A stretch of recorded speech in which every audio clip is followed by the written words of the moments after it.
سورۃ النساء کی یہ آیت نمبر 61 نمبر آیت ہے جو میں نے آپ کے سامنے پڑھی ہے، اور اس میں اللہ رب العزت نے منافقین کی ایک علامت بیان کی ہے۔ وہ علامت بڑی حساس ہے، اور بالخصوص ہمیں اگر اپنی زندگیوں کا مشاہدہ کرنے کا موقع ملے یا اپنے معاشرے کو دیکھنے کا موقع ملے تو نظر آتا ہے کہ تیزی سے اس علامت کا دلوں کے اوپر راج ہوتا ہوا نظر آ رہا ہے کہ جب ان کو کہا جاتا ہے وَإِذَا قِيلَ لَهُمْ تَعَالَوْا آؤ، کیا معنی کہ جب ان کو بلایا جاتا ہے کہ مان لو، قبول کر لو اس کو جو اللہ نے نازل کیا ہے اور جو رسول صلی اللہ علیہ وآلہ وسلم تمہیں بتاتے ہیں اس کو قبول کرو، آؤ اس کی طرف، اس پر عمل کرو۔ فرمایا رأیت المنافقین یصدون عنک صدودا، تو آپ منافقین کو دیکھیں گے کہ وہ آپ سے کھنچے ہوئے دور بھاگیں گے، وہ اس آپ کی طرف آنے کو یا اللہ کی طرف آنے کو ان کا دل نہیں کرے گا، کھچے کھچے سے بدل نخواستہ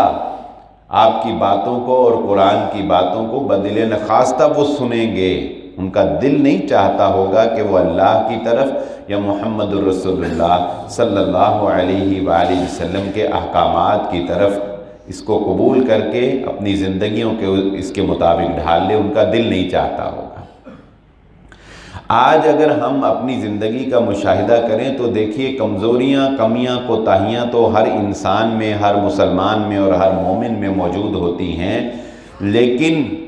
مومن کا کام بہرحال یہ ہے کہ وہ دل و جان سے اس بات کو تسلیم کرتا ہو کہ زندگی کی بھلائیاں اسی حکم میں ہیں جو اللہ اور اس کے رسول صلی اللہ علیہ وآلہ وسلم نے نافذ کیا ہے۔ لیکن ہم اللہ اور اس کے رسول صلی اللہ علیہ وآلہ وسلم کے حکم کو چھوڑ کر اور احکامات میں، دیگر پگڈنڈیوں میں، دیگر راستوں میں، نئے نئے نعروں میں، نئی نئی آزادی کے طریقوں میں